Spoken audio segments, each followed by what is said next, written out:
For those of y'all that's gonna be watching this back, I appreciate y'all being here. Last night we kind of did something that I don't normally do. I think next time I'm gonna make it just look like way more professional than I made it look last time. You know what I mean? At least as far as like, some better lighting, probably like a better background, probably like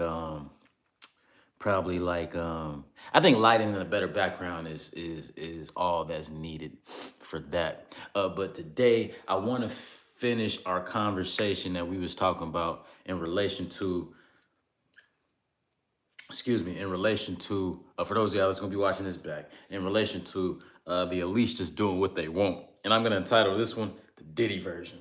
I'm probably gonna do some more videos on Diddy, but I kind of like don't like talking about something when everybody talking about something. You know what I mean? Like everybody be talking about Diddy right now, so I don't want to talk about Diddy when everybody talking about Diddy. But I've been watching some stuff with Diddy that's just like, man, this dude, boy. But so we're gonna finish our conversation on the industrial prison complex with prisoners. We're gonna talk about Netflix, which they just got me to. I just bought me a Netflix subscription right now.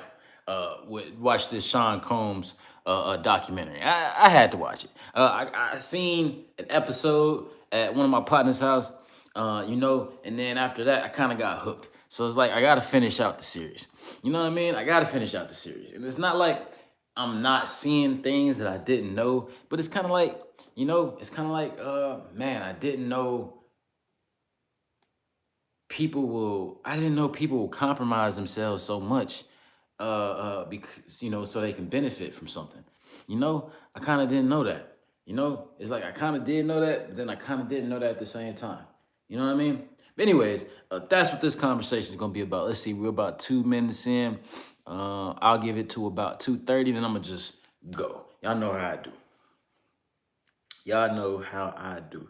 And if you're watching this and you're in a state of depression or you're in a state of lethargy, you know that word, and you stay in a lethargy or you just feeling like things is not going your way and you can't see the end of the tunnel, things is just narrow for you. I want you to remember that if you could see exactly where you were going, you probably wouldn't go that way because you wouldn't see all the hurdles and all the obstacles that you would have to overcome by going on the route that you're going.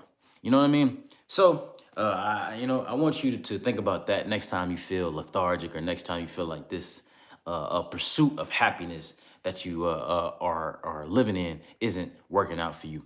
Anyways, right at about 3 minutes. So I'm gonna just go ahead and run the topic. I appreciate y'all being here. Make sure you like, share, and subscribe so we can tell as many people as possible what's going on. Again, we are the biggest, by the way. We're bigger than everybody. Bigger than everybody. What's going on, everybody? I appreciate y'all being here. So today, we're talking about how the elites just do whatever they want. And I started an episode last night, but I had an errand that I had to run. And that's not y'all fault, that's my fault. I'm gonna make sure that I do better in relation to being more professional in that regard. But anyways, let's just go ahead and talk about it. Netflix, which I'm watching right now, Netflix just bought HBO and they just bought Warner Bros. Did y'all know that? You might be like, why do I care about this? Why does this matter? Free enterprise, capitalist society. This matters because you're not supposed to be allowed to do what's called a monopoly. You're not supposed to monopolize the industry. And what does that mean, people? When you monopolize the industry, that means that you own everything, so you eliminate competition. Meaning you can set the prices high or low. You can set the expectations. The industry only moves and only goes as far as you set it. You're not supposed to be allowed to do that, even in a capitalist society like we live in the United States of America. So that's what Netflix just did. And becoming an industry giant where they own the narrative is not good for creators. You know what's not good for creators? It's not good for creators is because if it's not coming from Netflix, it's not gonna get no airtime. You know what I mean? Now, the best thing that you can do as a small content creator or as a small movie film producer is create something for Tubi. And I'm pretty sure Tubi is coming next. Tubi is the last frontier, guys. We need to protect Tubi with all our hearts. We need to protect Tubi with all our might. Because what Netflix is doing is illegal, guys. It goes against all the antitrust laws and all the things that the oligarchs of our country and the kings of our world have always worked hard to do, which is make it to where the little guy can't compete with the big guy any longer. And that's kind of what's going on with the film industry again, because Netflix, and again, I'm watching it right now. I'm watching the Diddy documentary. I ain't gonna lie, y'all. I used to be like, man, I don't care nothing about what he did, but I'm kind of in the industry, so it's like I kind of gotta know what's going on. And if you ask me about the thing, Diddy's not the only one that's doing this stuff, people. Today, he's not the only one that's doing this stuff, people. These people, pedophiles hang with pedophiles. Rapists hang with rapists. Murderers hang with murderers. Thieves hang with thieves. So, Sean Puffy Combs, whatever you want to call him, he's just taking the fall for the sins of entertainment. He's taking much deserved. I'm not saying he doesn't deserve, the scrutiny he's getting, but what I'm saying is that he's not the worst guy, people. He's not. He's just the fall guy. He's just the fall guy. So I am a product of Netflix's empire as well, because I just bought a subscription today in order to finish or in order to watch the Sean Combs documentary series. But that just goes to show you I didn't have anywhere else to watch it, and through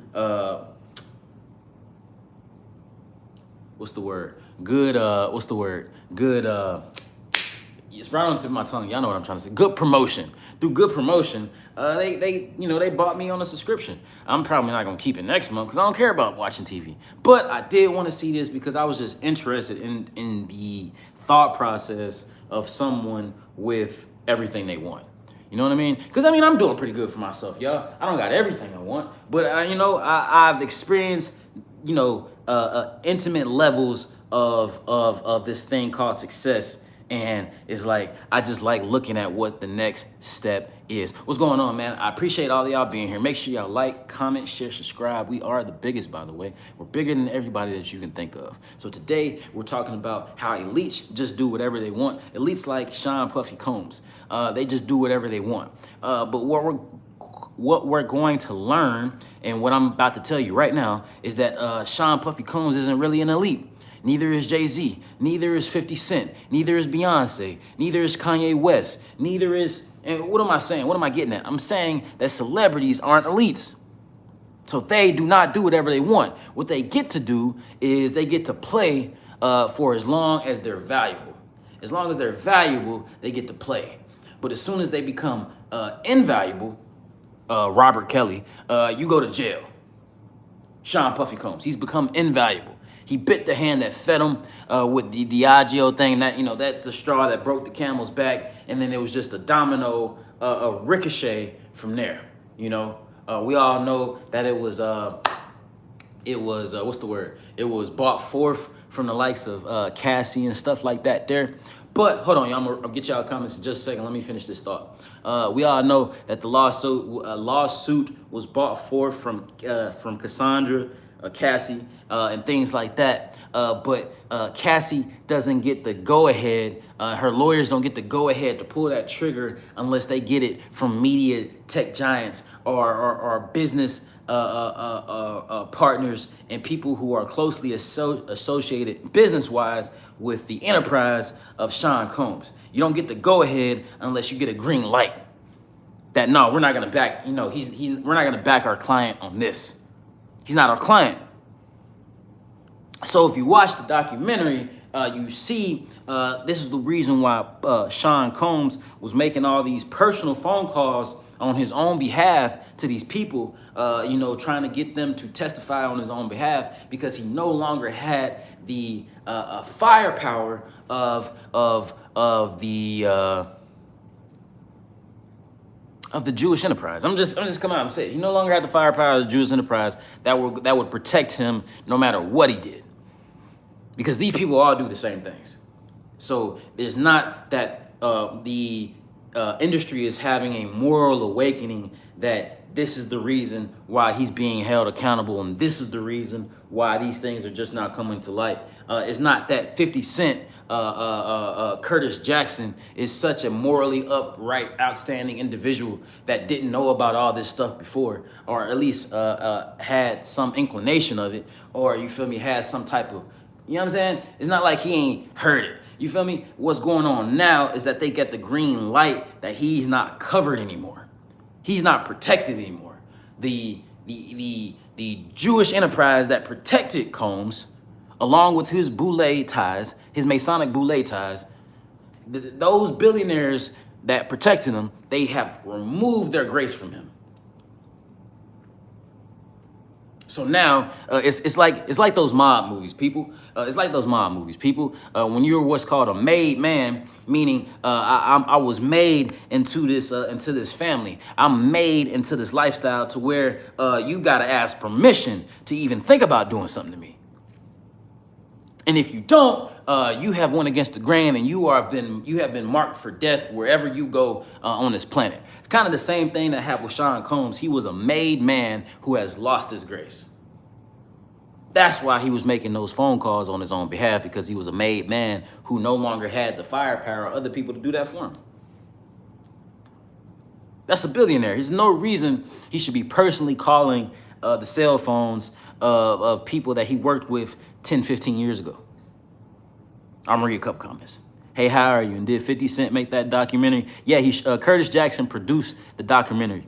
Puppets in the System. Facts. Go to jail or come up dead. So that's kind of what I'm talking about right now. Sean Combs, Curtis Jackson. What's Jay-Z name? Sean. His name is Sean too, right? Yeah, his name is Sean too. I don't know. It's got a lot of Seans in this industry. But anyways, all of these people that I'm naming, these people are not the elites that I'm referring to that can get away with doing whatever they want. The people that get away with doing whatever they want are the people that protect Sean Combs, Jay-Z, Curtis Jackson. And when they remove their grace from you, then you become touchable. But only when they remove their grace from you. And the only time they remove their grace from you is if you bite the hand that fed you in any kind of way.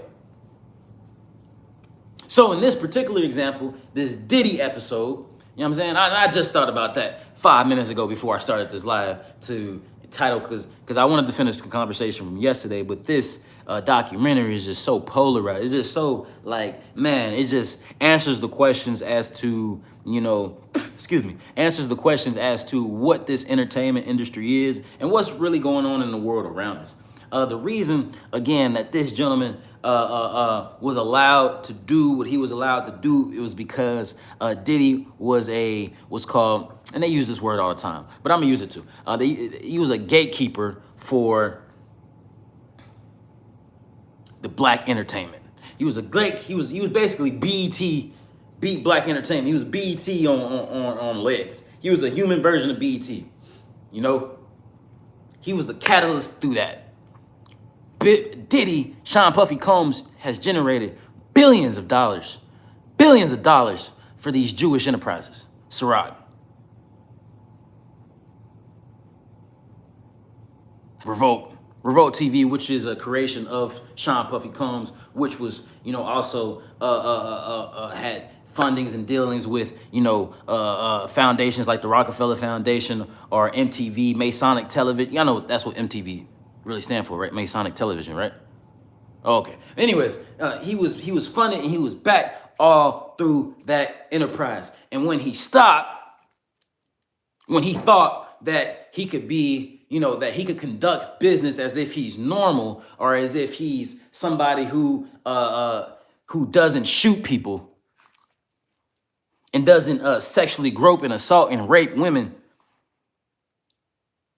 with many eyewitnesses, as if he doesn't go in rooms and tell in rooms filled with 40 Crips, East Side Crips, he doesn't go in rooms and tell all of them that they need to do something to Suge and Pac, as if he's not that guy.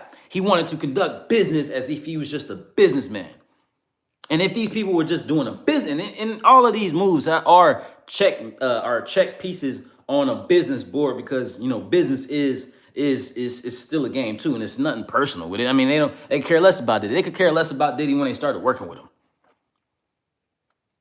They wanted Diddy for the same thing that Diddy wanted them for: a doorway. So Diddy gave him the doorway because Diddy, they were only moving 400,000 cases a year of Ciroc. Now, I'm not the smartest guy in the world, but that doesn't sound like a very profitable business to me, as far as what we thought that these brands were. 400,000 cases a year? That's not that much. I mean, you're not doing bad for yourself. Like if you're an independent brand or something like that, you're not doing bad for yourself. But 400,000 cases, and you got multiple staffing levels. You got a building where you got warehousing, shipping costs. You got, you know what I'm saying? You got driver costs. You got a delivery fees. That's not that much money. So what Diddy said, what they said was, if you can move over 1 million cases a year of this Ciroc, we'll give you $100 million bonus. So Diddy never actually owned Ciroc like we thought. I'm not the first one that's saying this. I'm just bringing this to your attention as to who we believe to be elite and what we consider elite being. Because what we consider elite being is actually really still some ratchet shit. Still some ratchet shit. These elites aren't rappers, aren't hip hop moguls. They're the people that cut the check, is what I'm saying. Before I get to my next point, let me go ahead and read a couple of y'all comments. Sean Carter. Sup, people? What's going on? LOA up, and Jay-Z name is Sean Carter. Yeah, it's a whole bunch of Seans. I don't know what's going on in that. It's a whole bunch of Seans, and then when you look at their faces look like goats. It looks like kind of like the Baphomet. That's a later point. But the elites, again, the true elites are the people that cut the checks. Now, this is a Sean Combs episode, but then I also want to draw your attention real quick because you can't talk about these people. So since we can't talk about these people, I have to talk about these people. I want to bring your attention to the apology tour that Kanye West, or now referred to as Ye, is going on right now, because he's back on his, what they named the drug in this documentary. I can't think of the name, but it's an antipsychosis drug. It's also for anxiety, extreme anxiety, and again, psychosis. So Diddy was on the same drug. I'm very certain Kanye West is on something similar, if not something stronger. But he's back on the drug. And how do I know he's back on the drug? Because it's in the numbness of the face, in the stillness of the eyes. So if you ever want to know if somebody's on drugs or not, you know what I mean? Because I get a lot of accusations that I be on drugs. But I mean, you got to look at my eyes. I might smoke some weed, but I'm not doing that. You know what I mean? But anyways, it's in the stillness, in the numbness of the face, and it's in the nullness of the eyes. So Kanye's back on his dope, and what he's doing now, while he's on his dope, and he's being a good little boy for massa. What he's doing now is he's on an apology tour, apologizing to the same people who go to church with the people who cut his checks. Because what Kanye is realizing, and what a lot of us normal people, small content creators, or not, I won't even say small, I'll just say normal people who don't have Masonic ties, or who don't have high-level Ashkenazi Jewish ties, business ties. We don't have those gatekeeper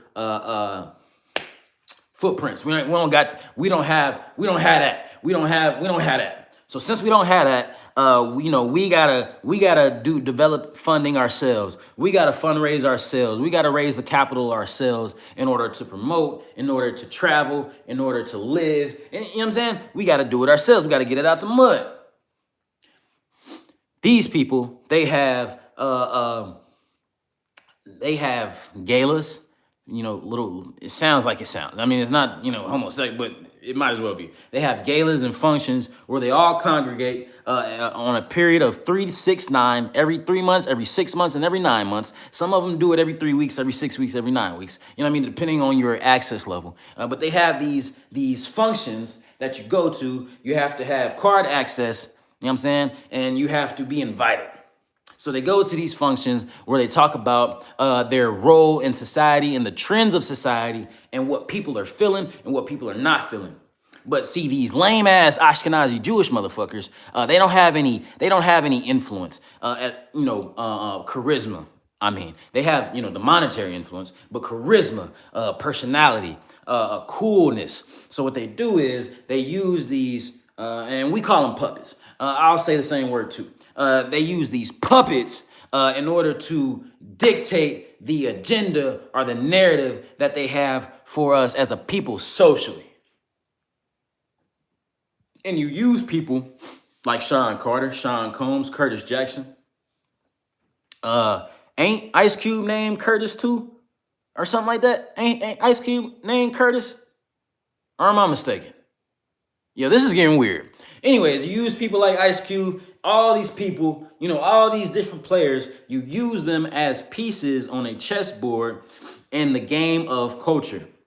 Because when you dictate culture, you dictate the minds and the trends of people for the next 50 to 100 years. And when you do that, you dictate also our spending habits as well, our population habits as well. How much we're having sex or not having sex, how much we're killing or not killing, how much we smoking or shooting dope. You know what I'm saying? Shooting dope, putting something up, whatever we're doing, you dictate the habits of that through culture and through the music and through the fashion trends. Because we all know that, men, not men, that beasts of men who can't control themselves are always going to assault and overly sexualize women and just be a beast among women. We all know that. But what happens though is that when you start creating trends and you only start promoting hypersexuality, then that culture becomes way more sexualized, almost sterile, because we all know that the abortion rate on paper, at least, is higher in the black community than any other community. Even though I've heard reports, unbiased reports that white people get abortions just as much as black people. But we're gonna go for the sake of argument that's true. What I'm saying to you is that if I'm in a position of power and I know I don't have no swag, I don't have no personality, I don't have nothing that makes me cool. You know what I mean? Nothing. And I mean nothing. You wouldn't know that I was cool or you wouldn't know that I was important unless I rolled up in a very nice, important car with a very nice suit on, eating at this very nice restaurant, etc. My money has to show that I'm somebody, because without it, I become invisible. So what I'll do is I'll employ or I'll fund people who can who can do what I can't. And that's Diddy. That's Diddy. I just told you who Diddy was. That's Diddy. That's Jay-Z. These people are not elite. Socially, they are elite. And otherwise, they are not elite. These people are not pulling strings. They're not. I'm sorry. They're not. You might be like, well, Sean Carter, Jay-Z, Sean Carter has power to control, the halftime show, Super Bowl. So the same way that we all thought that he bought the Brooklyn Nets, and it was just like such a big deal. When the Nets moved from New Jersey to Brooklyn, and then Sean Carter became a owner. We all made a big deal out of that, but he's what's called a minority owner. He has a minority stake or say so. Even if it's a big say so, he's not the person that cuts on the lights and turns off the lights. An ambassador. He's an ambassador essentially for the halftime show in the NFL, which used to be, still currently is, but it's on the downtrend. It's on the down. Conservatives got that right. It is on the down. It's on the down. They call it since the woke movement. And conservatives like to use these words too. I know I'm bouncing around, but I just want to let y'all know where I'm coming from. Conservatives use these words, woke and shit like that there. But woke, they try to use our words against against us as if they came up with the word. But woke essentially meant for black people during the civil rights movement to stay aware of what's going on around them, to be aware of their environment around them. It wasn't a thing to try to counsel out something or try to, do some LGBTQ stuff. No, it wasn't none of that. It was, hey man, hey brother, hey sister, stay woke about what's going on in the education system, in the medical system. You know what I'm saying? Stay woke about that. Stay woke about that. So anyways, that's what's going on. Hold on, let me read a couple more comments. Ice Cube is O'Shea. O'Shea Jackson. Yeah, okay. O'Shea Jackson. But he's still a Jackson. It's kind of weird. Why are these people named similar? That might be a whole nother video, people. I'm not going to lie to you. That's going to be a whole nother video. So they ain't part of the 1%. They're part of the 1% of the entertainment industry, if you're following me. Now, if you're talking about money-wise, they're part of the 1% of the tax bracket that we are aware of. But we all know that people that exist outside of tax bracket. We all know that people exist outside of tax brackets.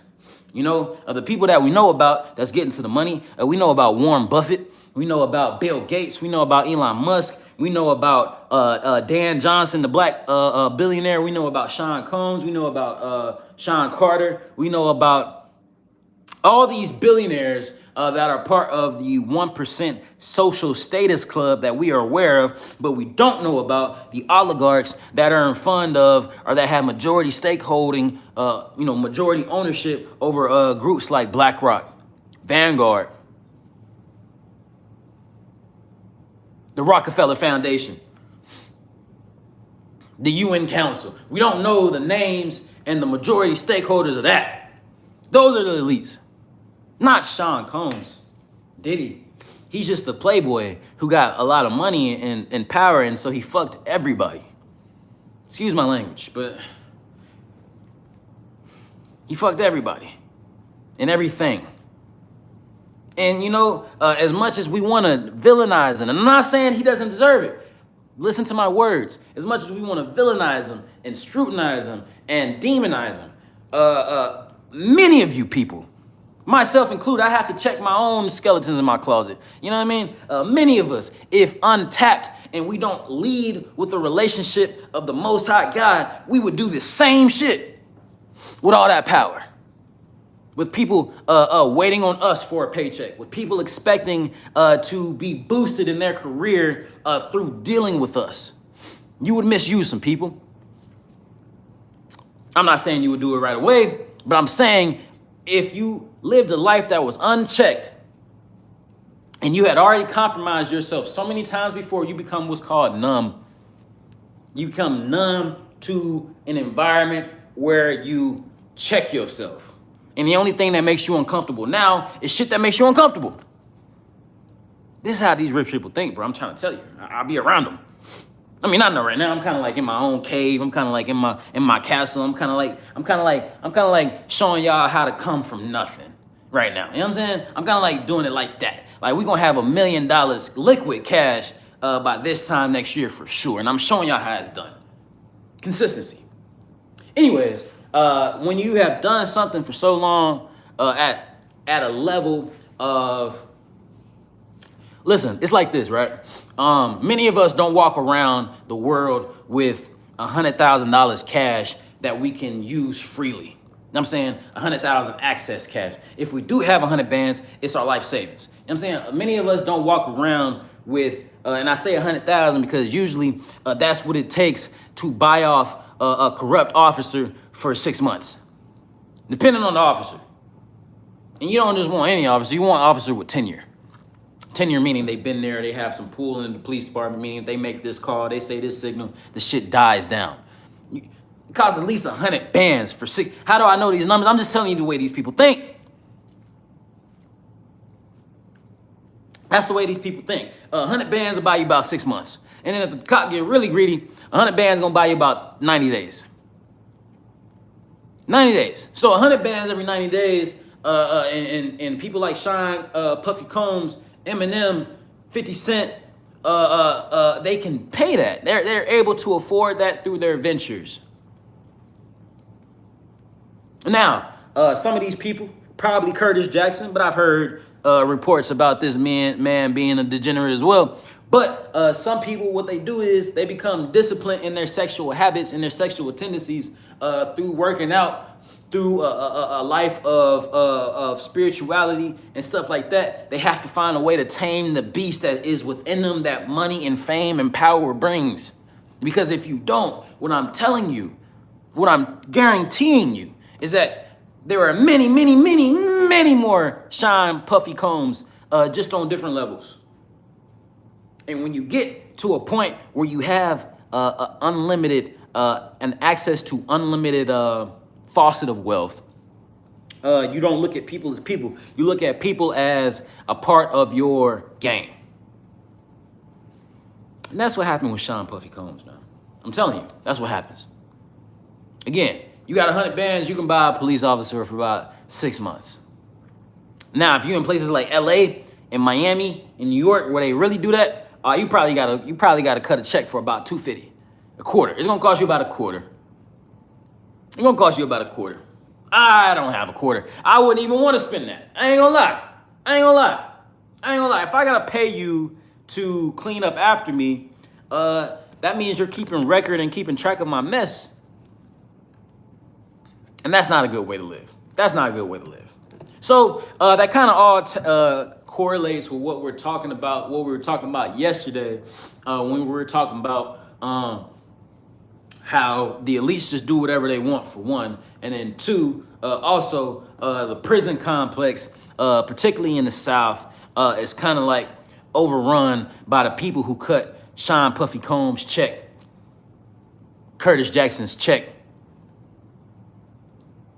Sean Carter, yeah, that's his name, Sean Carter, Jay-Z's check. They're the same people that own these private prison farms, because that's what they are. So what y'all don't know is that slavery really didn't end till after Jim Crow ended, which was like about 1975, 1979, when all like the outward blatant racial prejudices of the law ended, about 1979. So that's when you can say slavery really ended. You know what I'm saying? And then the last slaves didn't die to about 72, 75, something like that. That's why you can still get on recording and you can listen to a lot of them and how they thought and how they tell you they was born on plantation. They was bred. I say all that to say that somebody had to be compensated. So I'm gonna reference another show here. I'm jumping around, but it all makes sense because it all relates to how the elites aren't, one, who we think they are, and then two, how the elites can really do whatever they want because it's always been set up for them to win. You know what I'm saying? So I'm gonna throw another show out there called Game of Thrones. Have you seen it? I used to be against the show. I used to think it just showed a whole bunch of naked scenes, and it just like was stupid. But it's actually kind of like a good depiction of humans and the way we think. So anyways, there was a scene in the Game of Thrones where Tyrion Lannister, the nymph, the dwarf, he was trying to make some deals. He was trying to make some deals with the queen, and they were going to a new place where they were freeing slaves.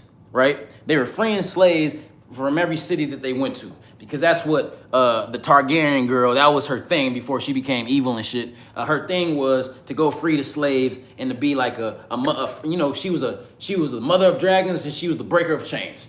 You know what I mean? I'm quoting the show. Anyway, so he would go with her to each country each state doing this, each city doing this, and sometimes it went good, sometimes it didn't go good at all. And when it didn't go good was when the slave owners had way more power and allies than the Targaryen girl did. So what they did was, in order to avoid war with the dwarf, he was like, you know what, this is what we'll do. And this is the same thing America does. This is what America did, and does in other countries too. But what they said was, hey, we know that slavery is a big industry over here, and we know that y'all losing y'all slaves will cost y'all a lot of money. So this is what we're gonna do for y'all. what we're going to do for you is we're going to allow you to keep slavery for another period of 3 years. But in that period of 3 years, you have to downsize your slaves and you have to work towards freeing them. And then after they are freed, we're going to set up a system to where you are compensated financially for those slaves. So America has done that almost to a T, but they took it even a step further, was that they only really move in the interest and make policies that are in favor of the old America, or the original America, which was founded on slave labor. So what am I saying with the industrial prison complex? The industrial prison complex was set up directly after slavery ended in order to maintain an authority and a supremacy over its brown people. And that's a fact. That's a fact. Welcome in. If y'all just not watching this, by the way, we are the biggest, by the way. So you want to make sure you like, comment, share, subscribe. We are the biggest. We're bringing in everybody you can think of. But what we're talking about, Sean Puffy Combs. We're talking about the industrial prison complex. And we're talking about how Netflix is kind of a part of that too, because they just bought HBO and they just bought, what's this other show they just bought? HBO on what? HBO, Warner Bros. They just bought Warner Bros. too. How can you do that when we have laws that are set up against monopolies? It's because the elites, when you have the coin, not Sean Carter coin, but elite coin,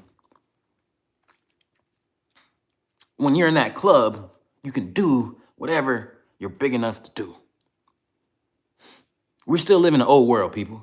The old world where your money is essentially what buys your freedom and your happiness. We live in an illusion of a new world where there's order and law, and where no one man is above the law. We live in that illusion currently.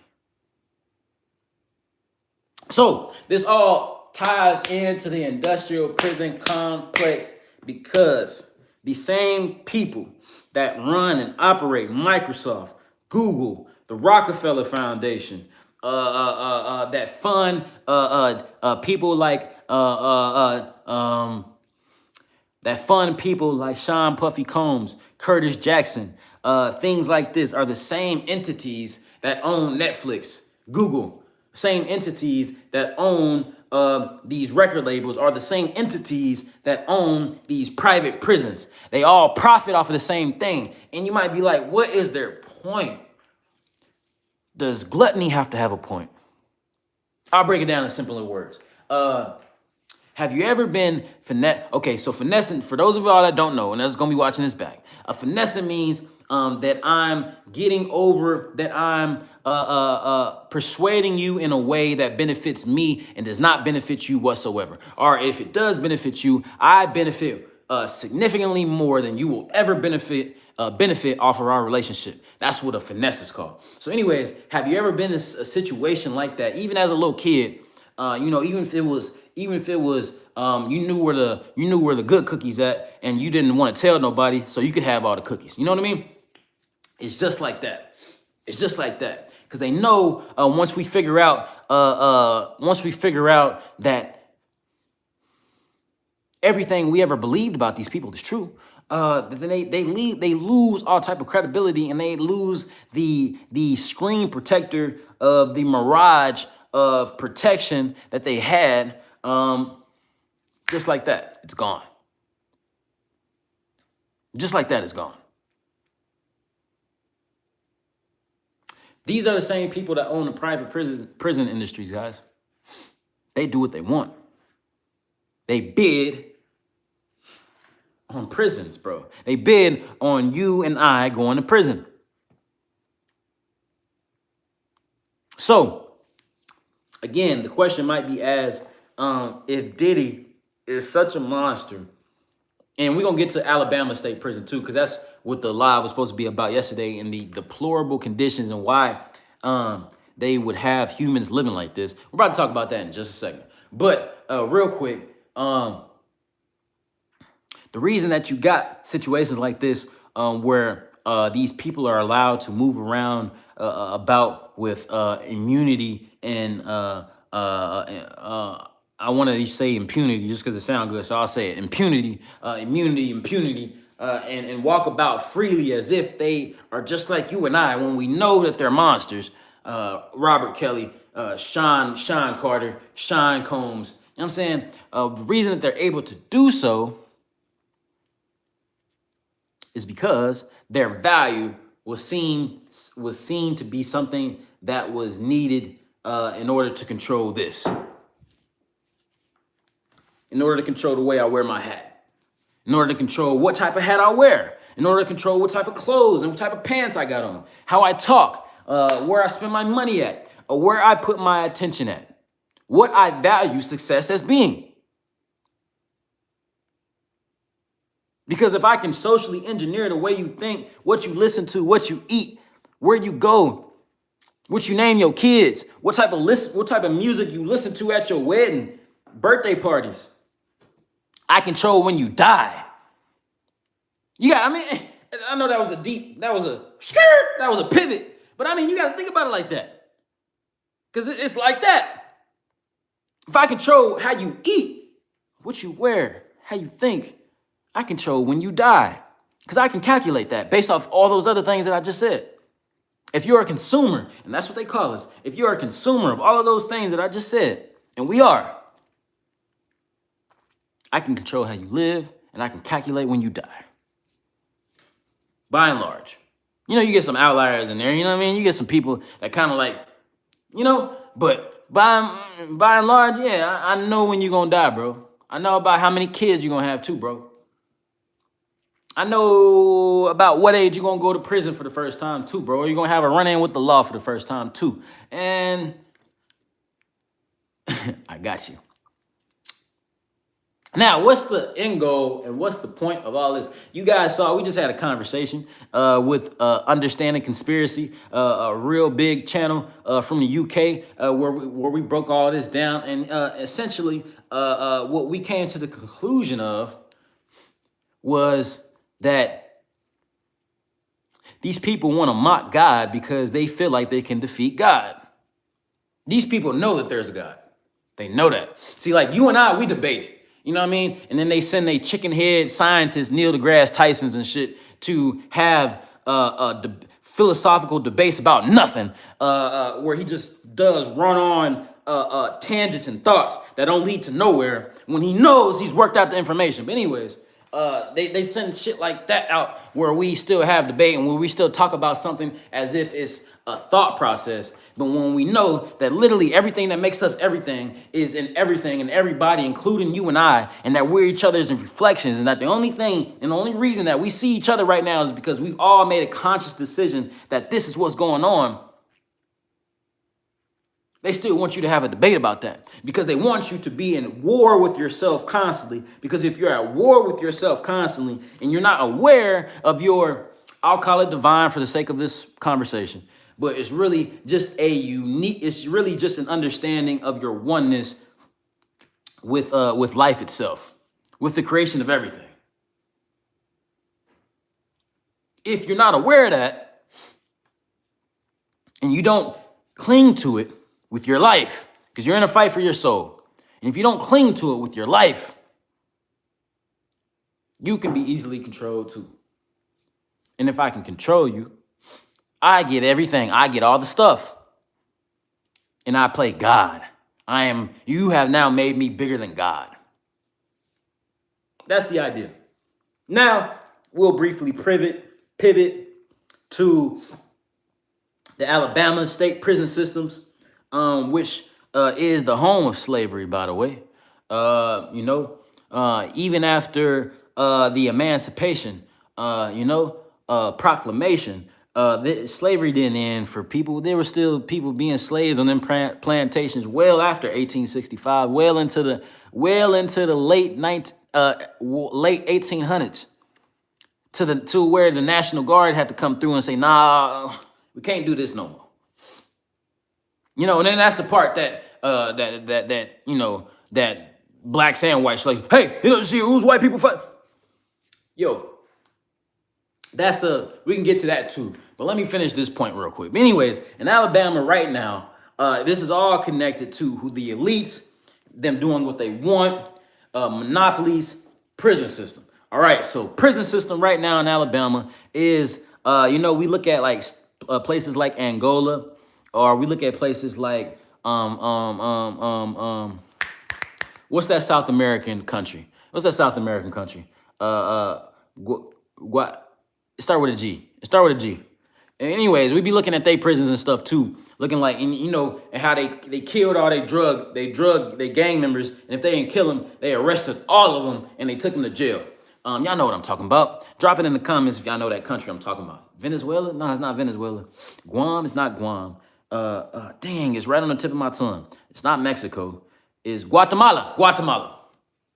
We look at Guatemalan prisons, Filipino, third world country prisons, as if those places are the worst places on the planet, and they're not. I mean, they definitely suck. I definitely wouldn't want to be there. I definitely wouldn't want to be there. I definitely wouldn't want to be there. But, some of the worst places imaginable are 45 minutes, an hour up the road in the country, in them prisons. Worst places imaginable. And imagine you can be sent there for trafficking marijuana, tax evasion,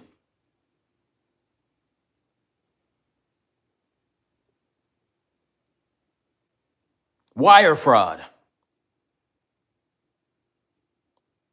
Now, what are some of the conditions of this prison and why should you care?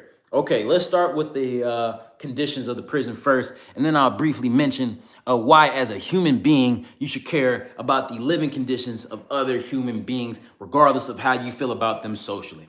So, the conditions of these Alabama prisons have been labeled as such. A lack of proper plumbing. You might be like, what? So it's, they get a plumber, you know what I'm saying? Like, you do that. That's what you do. You know what I mean? No, meaning where there are weekly, sometimes even daily, plumbing floods. Meaning if you just took a number 2, that's coming back up at some point in this day.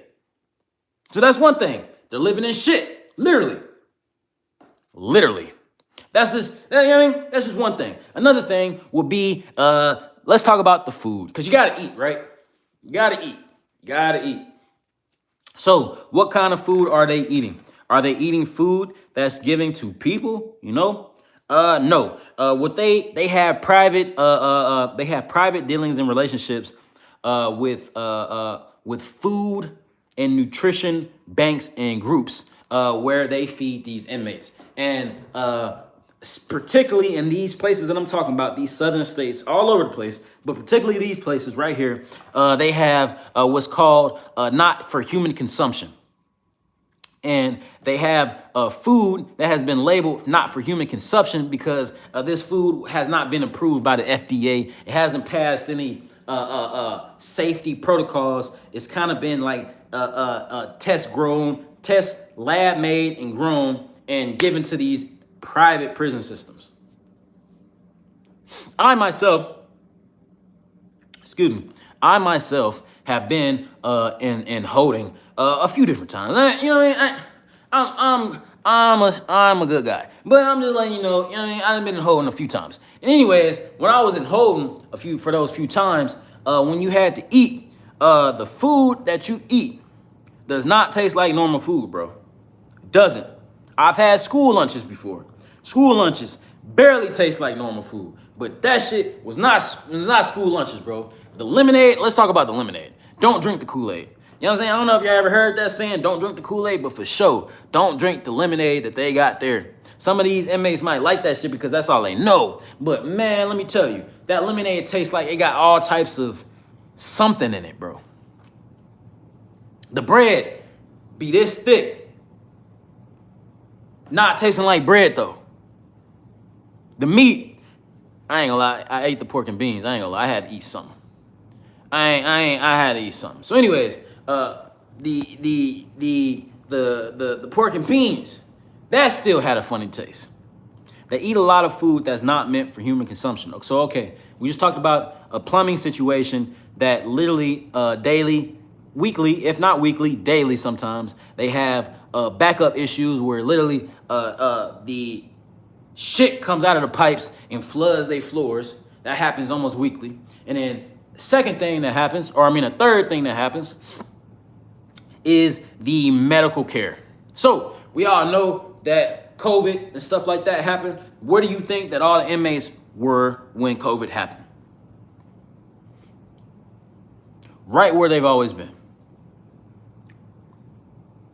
What do you think happens when an inmate has to defend themselves from someone trying to steal from him, steal his property or his manhood?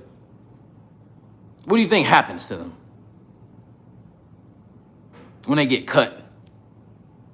Anyways, it's been reported that at least over 90% of the inmates report having forms of malnourishment or improper treatment for their medical wounds, or not even being able to see the medical office at all, sometimes for months after they've been stabbed or whatever the case may have been. Now, why should you care? Why should you care? Now, I'm a level with you. I used to be like you. What I mean like you? I used to only care about what I care about, only care about shit that affect me. I don't care about nobody else. I don't care about what nobody got going on. You know what I'm saying? I used to be like you.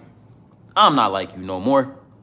Yes, we should care because we're humans, but then we should also care is because what happens to the least of us can always happen to you. So if you want to know, and I say this kind of often, but if you want to know what's going on in the world, or if you want to know how the tyranny of what these people that want to make a one world government, and it's even though we're on some American first type of shit with this Trump administration, they still want to usher you towards a new world order. Don't think that they don't.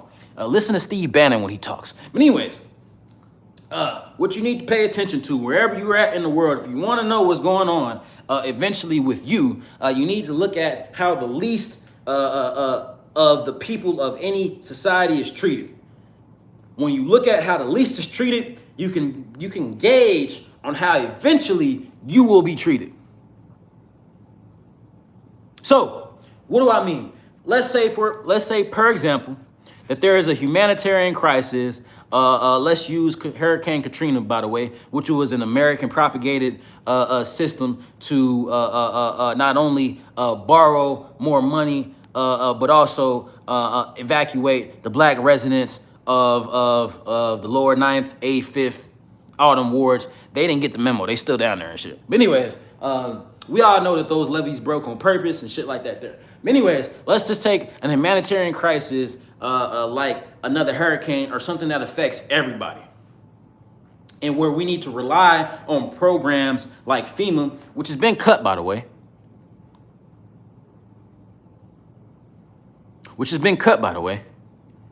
Make sure you like, comment, share, subscribe. We are the biggest, by the way. We're bigger than everybody that you can think of. So I appreciate y'all being here. Share this with everybody so we can get the message out. Anyways, say that you have another humanitarian crisis, such as a Katrina, a Californian wildfire, and they'll show you, again, that's why I say these people aren't elite. Those were nice neighborhoods that burnt down. Those were neighborhoods where multimillionaires live. These people don't care about millionaires. These people don't even care about billionaires, really. Billionaires, you just now, you making a cut, kinda. You making a cut, kinda. It's still about, okay, if you're a billionaire, and by and large, you had to make some relationships to get to that billionaire status. But if you're a billionaire, it's like, who do you know? Who welcomed you? Yeah, everything's cut. Yeah, everything's cut. But anyways, FEMA got cut. But anyways, let's just say, per example, that there's another national catastrophe where all of us are kind of ass out. All of us need assistance. All of us need housing. All of us needs housing, clothing, food, sustenance. All of us need help. FEMA, which was federally funded, meaning you and I paid for that shit, and they decided to cut it as wasteful spending. They decided to cut some shit that'll help us out. I don't know. Even though it was kind of like they said it was corrupt and all that type of You know, I still like programs that help. I don't know. I don't know about me. I don't know about you, but I know about me. I like programs that help. But they cut the shit. So, anyways, let's just say that happened. What you're gonna find when you have to rely directly on your institution or your government to help you and feed you and clothe you, what you're gonna find is that they don't have your best interest. And you're gonna find that out very quickly. You're gonna find that out very quickly. Very, very, very quickly. They do not have your best interest. So, the reason you should care about this prison shit that's going on in the country is because this is your country. And how the least of us gets treated is how everybody can get treated. And what white nationalists, and not just white nationalists, because there's a lot of black people that are in these groups too, and there's a lot of Latino people that are in these groups too. What these people need to learn is that you're being told that you have an enemy, and the enemy is the one that's telling you that you have an enemy. They don't give a fuck about you either. White people do not matter to elites. I'm sorry, even though most of them are elite, but they don't even see themselves as people. I'm telling you. they see themselves as a divine combination of God, and not the God that you and I are talking about, the God, the creator of this world that they believe. They see themselves as a divine uniqueness and combination of God and flesh, in a combination of that on this earth, and that they have divine right to make the rules and the say-so of what goes on this planet. They do not see themselves as people like you and I. They don't give a damn about white people. They just understand social economics and engineering. And that is that's the group that's easiest to manipulate, because it's the most fragile. So, what you'll understand when you observe how everybody living and how everybody get down all over the world, what you will observe is that it's the same story being told in different languages, in different cultures, in different periods of 5 to 10 to 20 years, time spans. It's the same stories being told all over the globe. Now, what is the solution for this? And again, why does it matter to you what goes on with like Netflix, prison industries, Diddy? Why does it matter to you? Why should you care? And what should you do about this? Well, this is what you do. And you're kind of already doing it right now. It's where you give your attention. That's all you can do. And I promise you, that's all you can do, is where you give your attention. Hey, what's going on, everybody? I appreciate y'all being here. Make sure y'all like, comment, share, subscribe. We are the biggest, by the way. I appreciate you being here. Every like and every share really supports our channel, and it lets everybody know that we are the people and we are the biggest. So I appreciate y'all being here. Anyways, what you do is you are very particular with where you give your attention. And what does that look like on a daily basis? Okay. So back in 1960 up to 1969, about 65% of America, I say about 54 to 65, about 55 to 65% of America was still farmers. It was a lot more farmers, a lot more farmland, it was a lot more farmers. And then around 1980 plus, 90% of Americans were completely detached from off-grid or communal living. We were all city kids at that point. Meaning that if a national catastrophe happens, you and I, by and large, don't even know how to prepare ourselves. When it happens, like we don't even know, like, okay, all we know how to do is bitch. All we know how to do is panic. All we know how to do is cry. All we know how to do is maybe go commit some crime and go rob some grocery stores whose food is only gonna last for about 2 weeks and then it's gonna spoil. You know what I mean? All we know how to do is go grab these guns and then go take somebody else's shit who got it. And that's only gonna last for about 48 weeks. 2 years. I said 48 weeks, 48 months, I'm sorry. It's only gonna last for about 48 years. 48 months. It's only gonna last for about 48 months. And then after that, it's going to become a scarcity and a rarity to find all the nutritional needs and everything you need. It's going to be it's going to be very far in between. Very few, very far in between. So what we have here, people, is we have and that's why they call us consumers. That's why they call us consumers. You coming to people keep texting me, y'all, my fault. Let me know if y'all can still hear me. I keep getting text messages and all types of stuff. Let me know if y'all can still hear me. Testing. Are we good? Cool. So what we have here, people, is we have a situation where we are all consumers. We are all, that's why they call us consumers. They don't call us people anymore. We have a situation here where we are completely reliant upon a tyranny in order to feed us. If the grocery stores stop delivering for a period of 90 days, you and I are going to suffer. And we'll see how quickly this first world, the richest nation that's ever been created, can quickly dive into the worst place on the planet, Haiti. It's happening right now in Haiti. It's happening right now in Haiti. Right now. It's happening right now all over the place. It's been happening. But again, we looked at those countries as deplorable and we looked at us as supreme.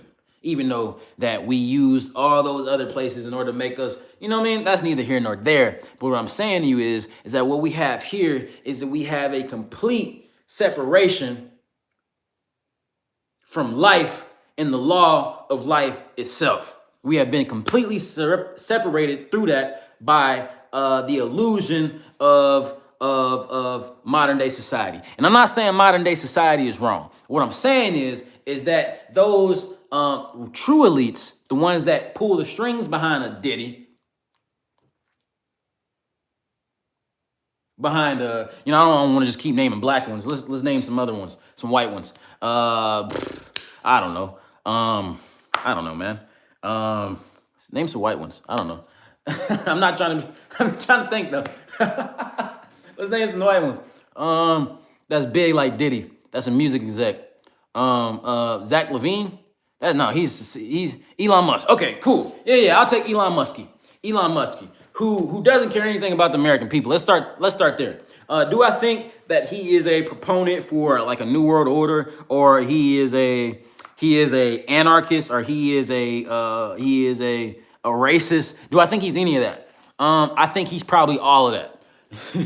I think he's probably all of it. And then, I think he also sees the value in human life though also as well. He's not a populationist. You know what I mean? So I will give you that, Elon. You're not a populationist. You know what I'm saying?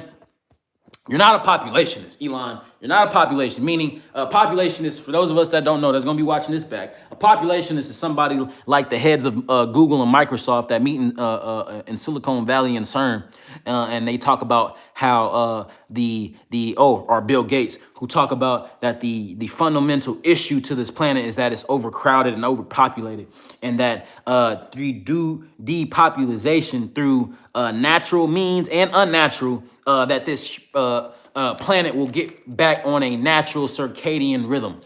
The way we eat, sleep, wake up, the planet itself will naturally digest and cleanse itself once we get less people. That's what people like Bill Gates and people like the heads of Microsoft and Google believe.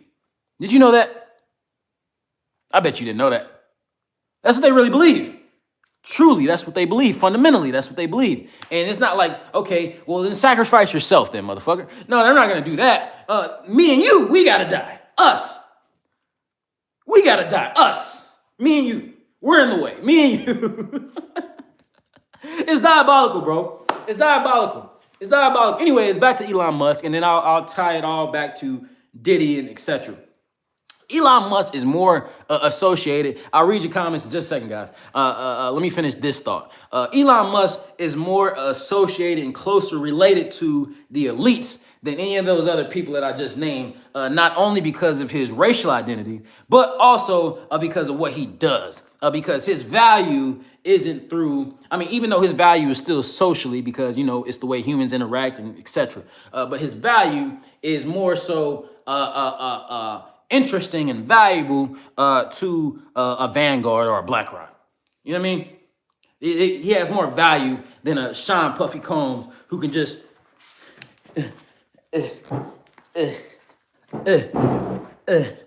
drink Ciroc. You know what I mean? His value is higher than that. You know what I'm saying? His value is higher than that. His value, it comes on an existential level because his value is doing the work of he takes the name of Tesla, who was actual proponent for humanity, who was actually a true pioneer and a true study of chemic and Semitic law in nature, and who was a true follower of God. You know what I'm saying? He takes the ideas and the persona of somebody like that, kind of like a Rick Ross. Elon Musk is Rick Ross. Hey, y'all saw that here. Elon Musk is the white Rick Ross. You know what I'm saying? You know how Rick Ross took the gangster persona, and not even a gangster, but just like the drug trafficking and criminal persona of Freeway Ricky Ross, who is like 5'5" and, you know, skinny, and then Rick Ross is like 5'2". You know what I mean? You know, Elon Musk is kind of like that, but with Nikola Tesla. Yeah. Maybe do videos of lies of what to do when things do hit the fan. Just a suggestion. Hey, that's a good point, man. That's a good point. We might do that today. You know, I got my film crew coming over today. That's the one that just texted me just now. So we might do that today. But I got to make a video about falling off. You know what I mean? Because, you know, a lot of us might feel like that. And, you know, a lot of us might be hurting in our pockets, even just a little bit, because this Rockefeller always intended for you never to be able to get ahead. That's why him and other oligarchs, members of the foundation, the Council of 12, you know, before they founded the Council of 12, they also tried to start an authoritarian oligarchy in the United States, where all these, it was basically like a doom squad was in charge of America. They were finna be, and then somebody like Franklin Delano Roosevelt and congressional members of Congress came together against these tyrants together, because it wasn't just one. Together they came against us, and they said, no, you know, you guys can't do that. Well, here, this is what we'll do. We'll make you the leads. We'll let you keep your. We'll let you stay king, but we get to run the show on paper. You guys got to stay behind the scene. We can't let you do that. We can't let you do that on front of the paper. We can't. Do you read a lot, and have you ever took an IQ test? Okay, so before I get back to my topics, just to answer that, I guess I don't know if it was a compliment or whatever, or you know, you were trying, whatever the case may be. Do I read? Yes and no. I read all the time, and then also I get downloads through conversations and through talking to people like this. You know what I mean? And do I take an IQ test? I would not believe in taking, I have taken one, yes, but I do not believe in the accuracy of these IQ tests, is because they're all based and they're all measured on a scale of things that are redundant, things that don't mean shit to nobody. You know, you can't measure, I don't believe you can measure intellect based off of, can you, you know, can you format some geometric principles, or can you finish the context, or, you know, can you figure out the situation based on the context of a few words or a few sentences? You know what I mean? Like, you know, I'm rambling about that, but I don't believe you can measure IQ like that. I believe the only true way to really measure IQ is to deal with someone on a personal level, you know? And those people that are industry heads and industry giants, they all have quote unquote high IQs that are based on tests. Anybody, it's called a formula. Anybody can learn a formula. But it takes a truly intelligent being to be able to exist outside of the formula. That's what I mean by that. I meant it because, you know, a lot of stuff about a lot of things is all, oh, I appreciate the sentiment. I just know, I'm just aware, bro. Just like you. Or ma'am, excuse me. I'm just aware, just like you. You know, I'm just an aware, concerned citizen. I'm just a concerned citizen, dog. You know, because this stuff is important and specific to both of us, and it affects our lives. And what's going to keep on happening is we're going to keep on going along with this go along, get along show as if things are okay, and they're not, man. They're not, man. We still care about the idea of a celebrity as if celebrity ever meant anything outside of a distraction. We're still in Rome. We're still in Rome. We're still in Rome, guys. We're still in Rome. We're still being distracted with gladiator games. Excuse me. With Diddy, as if we know him. With Deion Sanders, as if we know him. Justin Bieber, as if we know him. You know? So that is the situation that we find ourselves in today, people. We find ourselves in a state where we are either unwilling, unable, or too docile enough to contribute to our own advancement because we have to worry about keeping the lights on. We got to worry about putting clothes on our back. We got to worry about our kids. You know, the excuses are, excuse me, the reasons and excuses are a mile long, and I'm not here to debate on whether they are authentic or not for you and I. But what I'm saying is that us as a community, we have been taught to treat each other as enemies, whether to look at each other as like, yo, I might have fucked you over. You know, my people might have fucked you over a lot, and I'm sorry about that. How can I make that better? But, you know, while we do that, also, fuck those guys over there. Not people like us. Like, no, fuck those guys that are telling us that we have to pay to live. Now,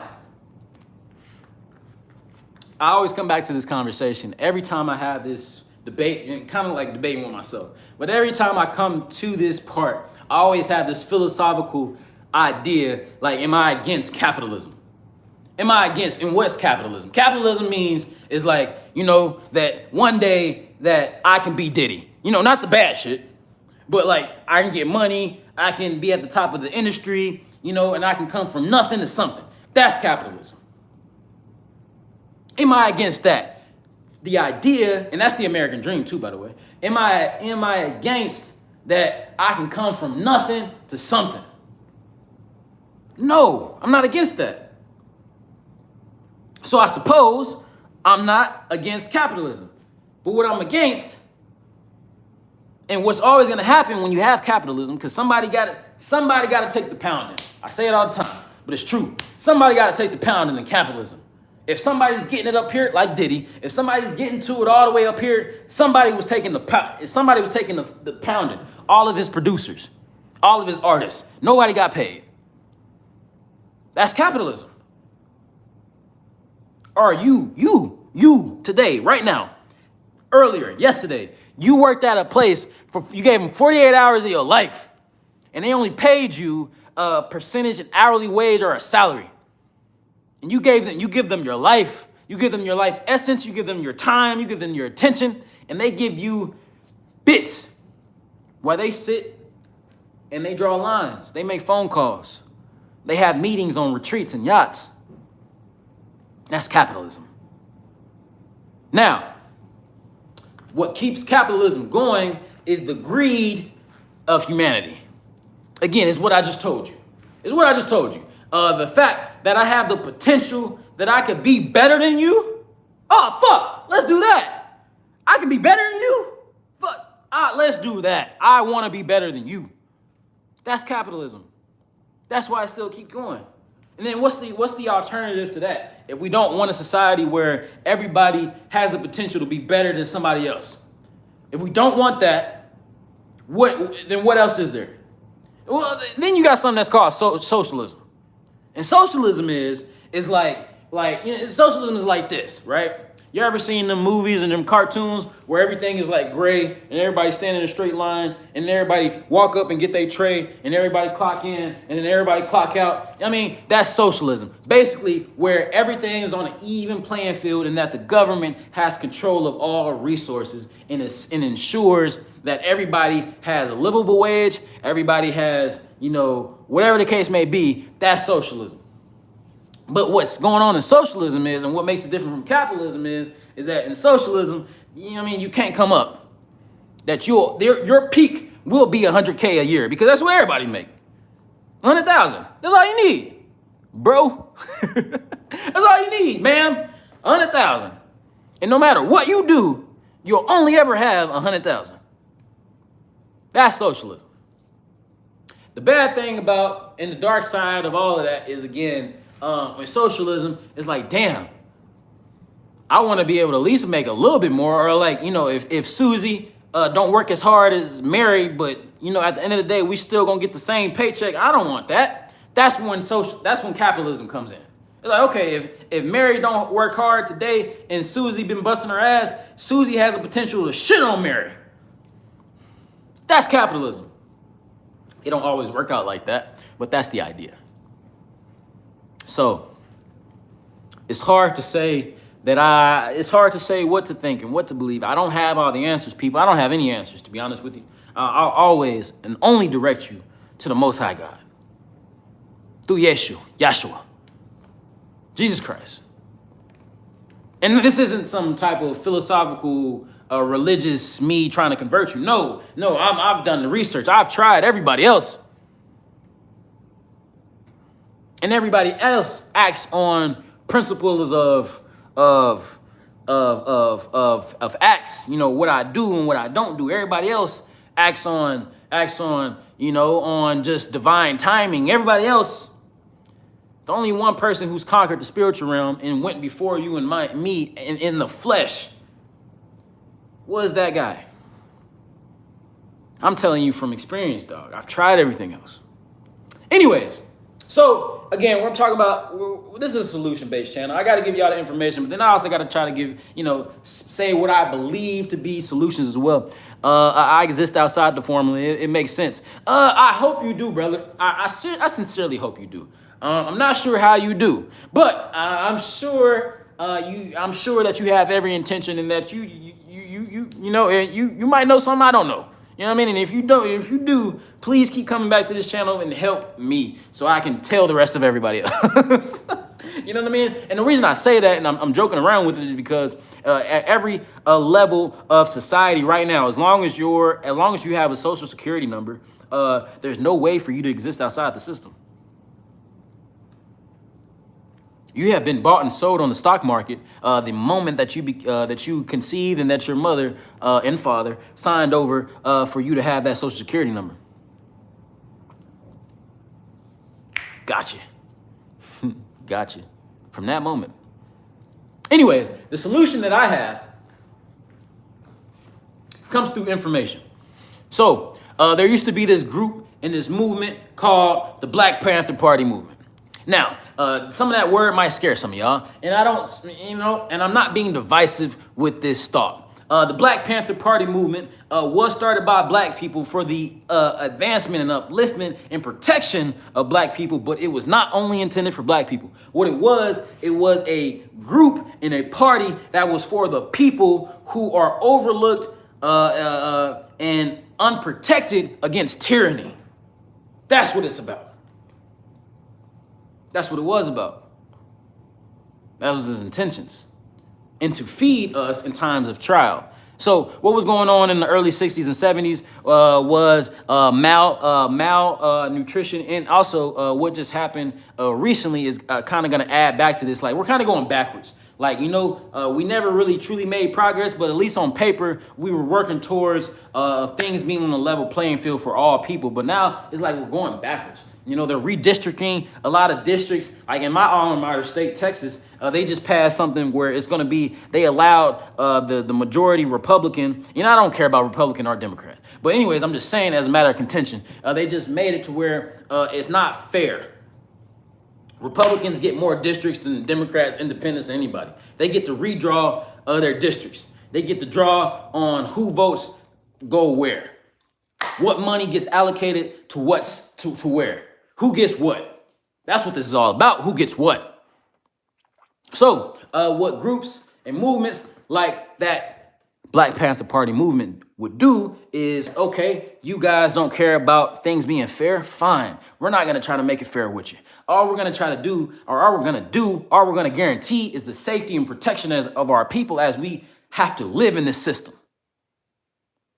Also, what we're going to do is we're going to feed our people in this system. We're going to take care of our children in the system too, and we're going to teach our own children and educate our own children, and not educate them based off this Rockefeller socialist minded education system that was founded for us to just be robots and to work 50 to 70 years of our life and then die and never had existed or never had known or gained a true knowledge of ourselves. We're going to educate ourselves. We're going to feed ourselves. We're going to protect ourselves. That's what it was all about. And that's my only solution, people.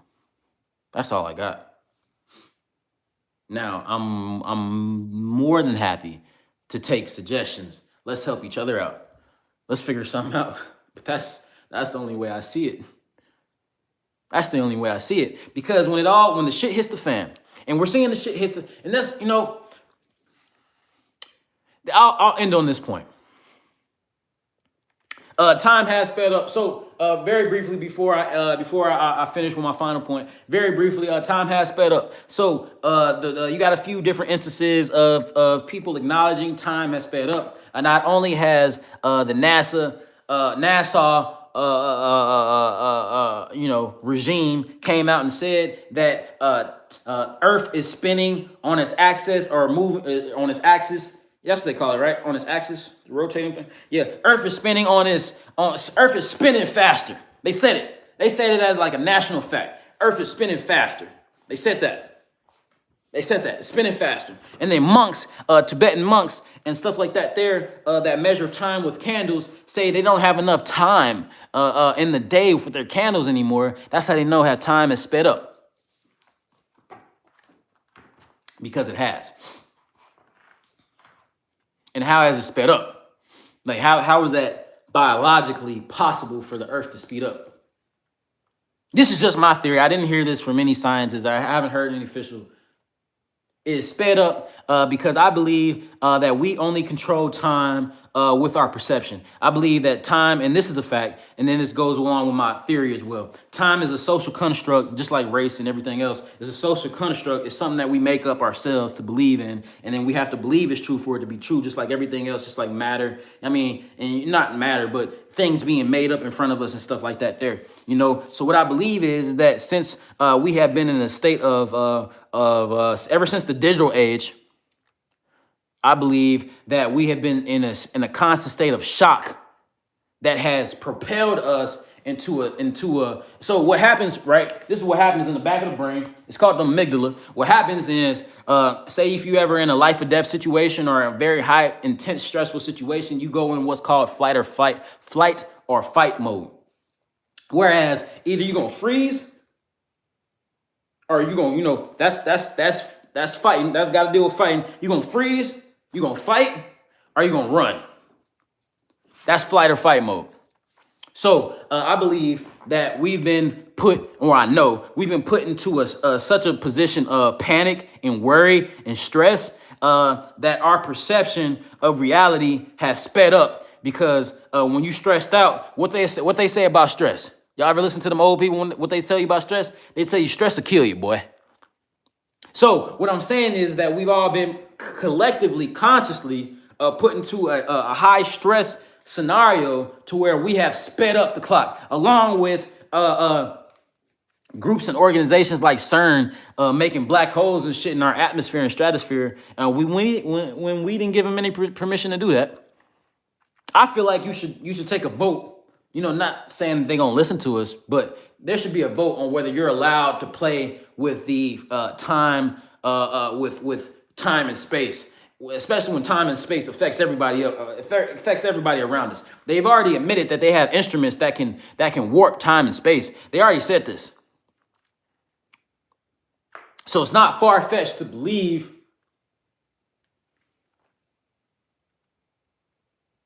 that our reality's been tempered and played with. Yeah, there's always a clink in the armor when people try to go against the system. Someone always sneaks into corrupt. I'm in armor, not army. Yeah. That's exactly what goes on, man. Same thing that goes on with these different movements and why you never see them truly prosper. Or there's always a something valuable in the system. You know what I mean? That's the same thing with the Black Panther Party movement. That's why Huey P. Newton got jailed, then murdered, and that's the same way why Fred Hampton literally got murdered in his apartment with his pregnant wife laid next to him by the police. You know what I mean? And they never got held to trial for it. You know, it's because revolution. So the people that you see spewing out the rhetoric, whether you agree with it or not, Charlie Kirk, these people are allowed to do so is because they took an oath. You have to take an oath. Diddy was allowed to do what he was allowed to do because he took an oath. Sean Carter is allowed to do what he is allowed to do because he took an oath. 50 Cent is allowed to make the documentary and it be the #1 documentary on Netflix because he took an oath. So I say that you got to take an oath to mean that you can go against the chaos, but you still an instrument of it. In an elite chopper, you can go against the grain, but you're still a product of it. In an elite chopper, calling out NBA YoungBoy for degeneracy when in an elite chopper, come on, bro.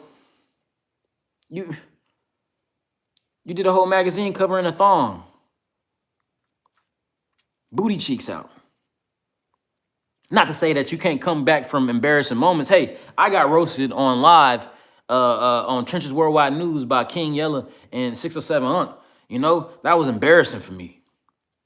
You know, 140,000 people laughing at me. You know? But I don't know, man. I don't know. Anyways, they're allowed to go along with what they're allowed to go along with because they took an oath. Kevin Hart, Leonardo DiCaprio. He's allowed to be a freedom fighter because he took an oath. Nelson Mandela. So the only solution is community organization. It cannot be the blacks just organizing it amongst themselves anymore because the blacks have always been infiltrated anyway. Every time they try to do it by themselves, for themselves, there's an infiltration, and then the heads of the organization get murdered, sent to prison. That's just a fact. So it's going to take a conglomerate of all races to come together, a people's organization, a people's movement, and to do it that way. It cannot be one head of a beast because when you have one head, that head will always get cut off by the beast. Now, the logistics of this said movement has already been, people have already tried. This is not a new idea. I'm not spitting something revolutionary. This is not new. It's nothing new under the sun, people. What this is, though, is just necessary. I mean, geez, oh, peace again. You guys should learn by this current administration that they don't care about white people either. They cut y'all Social Security benefits too. Y'all grandparents getting fucked too. They raise prices on y'all food and gas and cost of living too, while not raising the wage for your job. They did that to you too. It's not just the black problem. It's not just the Latino problem. It's not just the white problem. It's a human problem, bro. It's them versus us. And I'm sick of acting like there's nothing we can do. Because just like this gentleman said in the comments here, just the same way that they infiltrate us, and what I just said too, the same way that they infiltrate us, there's always us amongst them as well. Don't think that all of them are just demonically controlled beasts. 99.9% of them are, but there's still that 1%. There's still that 1%, just like Northwest. You know, her dad is not an elite. He's socially elite, but he's not an elite. I'm just using her as an example, though, as far as how, how that can go. Northwest do not fuck with her mama. Know what I'm saying? She said, dude, I always catch you late. At least you made it. You know what I'm saying? Thank God that you're still breathing and you made it. So I appreciate you being here. That's all that matters. We'll worry about the rest later. But you want to watch this back because it was a good conversation. But anyways, just to summarize what we talked about, the prison system, the industrial complex, why you should care about it again, because how these people get treated just to go to show you how you'll get treated when, not if, when shit hits the fan. And then we also talked about Diddy, who he is, and how he's a social elite. Excuse me, how he's a social elite. He has socially elite status, but that does not mean he is an elite of society. He's socially elite. So socially amongst us commoners, he is elite for sure. But he does not get to exist on the same playground as the heads of Vanguard and BlackRock, or even some of the social circles that Elon Musk congregates in. He's not. It's not the same. They are not the same. Even Elon Musk, he's barely cutting elite. He's like at the door. You know what I mean? He's still kind of like us. That's why he be like yelling at us and shit, talking to us and shit, because he be right at the door of the elites, but you know, he's still kind of like not all the way in their club. Because he do a lot of talking. Anytime they do a lot of talking, that's how you know. That's your answer right there. He do a lot of talking. A lot of talking. So, the only solution that I'm aware of, people, is community organization of all races and all people. But again, there's a lot of beef between us as races. And let me just say, it can easily be fixed. It can easily be fixed. You ever heard, see, a lot of this beef shit be on the internet. It also be in person as well, but a lot of people don't like confrontation. A lot of people don't like confrontation. He said, damn, I'm late. Hey, people, I appreciate y'all being here. You know what I'm saying? I know y'all got lives. This is a Saturday night special. You ain't got to worry about being late. I just appreciate y'all being here, and we are the biggest, by the way. We bigger than everybody, so make sure y'all like the video, comment, share, and subscribe so we can get this out to as many people as possible. Anyways, the only solution, again, is that community organization, and communities have to be organized and they have to come to an agreement. But through our social statuses as normal people, you know, some of us are multimillionaires, some of us are 100,000aires, some of us are thousandaires, some of us are just trying to make it to tomorrow. Some of us just trying to make it through the day. You know what I'm saying? Whatever the case may be, you're going to realize that once them lights go out, once the internet go out, all of us are the same. And we're on the same playing field. That's kind of like with these hurricanes and with these national disasters and floods, COVID. That's what COVID showed me. It showed everybody being on the same playing field. And like, you know, other than people dying, that's what I loved about COVID. I was like, yeah, we all the same now. I love that. I'm not a socialist, but I love that. We're all the same now. Now you know how it feels to be told what to do when you don't want to do it. You know? Essentially, it definitely was a scam-demic. It was a plan-demic.